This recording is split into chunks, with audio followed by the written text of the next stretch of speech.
জানুয়ারি থেকে কার্যকর নবম পে স্কেল বদলে যাচ্ছে সরকারি কর্মচারীদের ভাগ্য। সর্বনিম্ন বেসিক ৩৫,০০০ টাকা পুনর্বিবেচনা, নির্দেশে ঐতিহাসিক ১:৪ অনুপাত। বিস্তারিত থাকছে সম্পূর্ণ ভিডিও জুড়ে। আজকের ভিডিওটি যারা সরকারি চাকরিজীবী আছেন তাদের জন্য খুবই গুরুত্বপূর্ণ। এজন্য ভিডিওতে লাইক দিয়ে চ্যানেলটি সাবস্ক্রাইব করে কমেন্ট বক্সে আপনার জেলা লিখে যাবেন।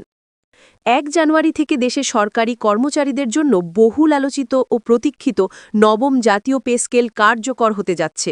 দীর্ঘ সময় ধরে চলা আলোচনা, আন্দোলন, সভা সমাবেশ এবং দর কষাকষির পর অবশেষে এই সিদ্ধান্ত বাস্তবায়নের পথে যাচ্ছে, যা সরকারি চাকরিজীবীদের জীবনে একটি নতুন অধ্যায়ের সূচনা করবে বলে মনে করছেন সংশ্লিষ্টরা।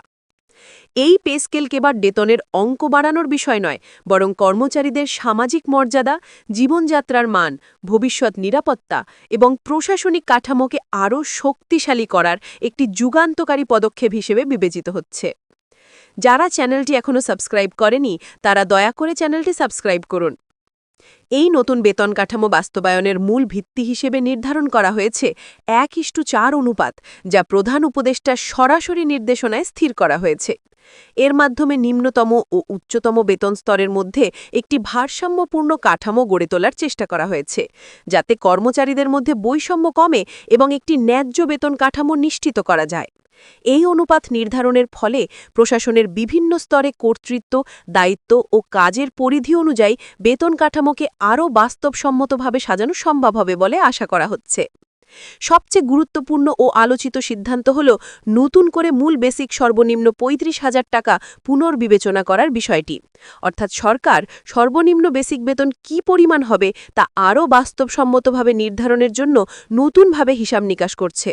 বর্তমান বাজার দর, দ্রব্যমূল্যের ঊর্ধ্বগতি, বাসা ভাড়া, শিক্ষা ব্যয়, চিকিৎসা খরচ, দৈনন্দিন যাতায়াত ব্যয়সহ সার্বিক জীবনযাত্রার ব্যয় বিশ্লেষণ করেই এই পুনর্বিবেচনার সিদ্ধান্ত নেওয়া হয়েছে।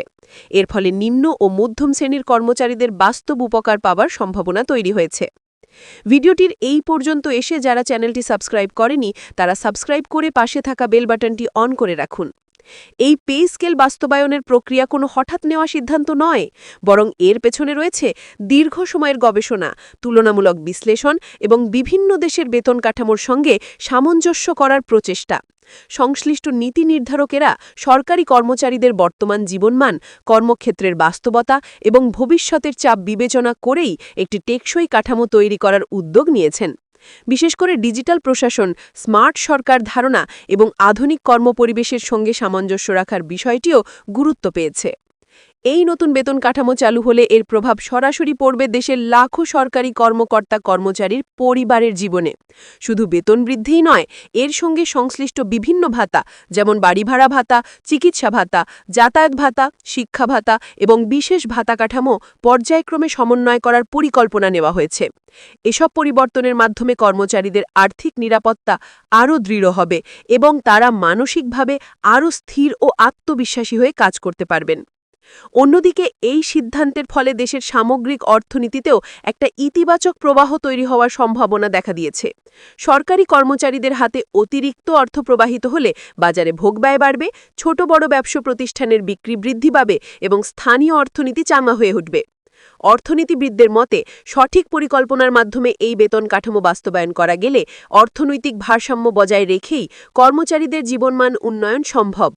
নতুন পে স্কেল বাস্তবায়নের সঙ্গে সঙ্গে প্রশাসনিক ব্যবস্থাপনায় শৃঙ্খলা, জবাবদিহিতা ও দক্ষতা বৃদ্ধির বিষয়টিও সমানভাবে গুরুত্ব পাচ্ছে। সরকারি সংশ্লিষ্ট দপ্তরগুলোতে কর্মদক্ষতা মূল্যায়ন, কাজের মান নির্ধারণ এবং স্বচ্ছতা বাড়ানোর জন্য নতুন নির্দেশনা আসতে পারে বলে আলোচনা চলছে। এই কাঠামোর ফলে কেবল বেতন বাড়ানোই নয়, বরং একটি আধুনিক, শৃঙ্খলাবদ্ধ এবং জনবান্ধব প্রশাসনিক ব্যবস্থা গড়ে তোলার পথ আরও সহজ হবে বলে ধারণা করছেন সংশ্লিষ্টরা। এর পাশাপাশি পেনশনভুক্ত কর্মকর্তা কর্মচারী ও ভবিষ্যৎ অবসরপ্রাপ্তদের বিষয়টিও গুরুত্ব সহকারে বিবেচনা করা হচ্ছে।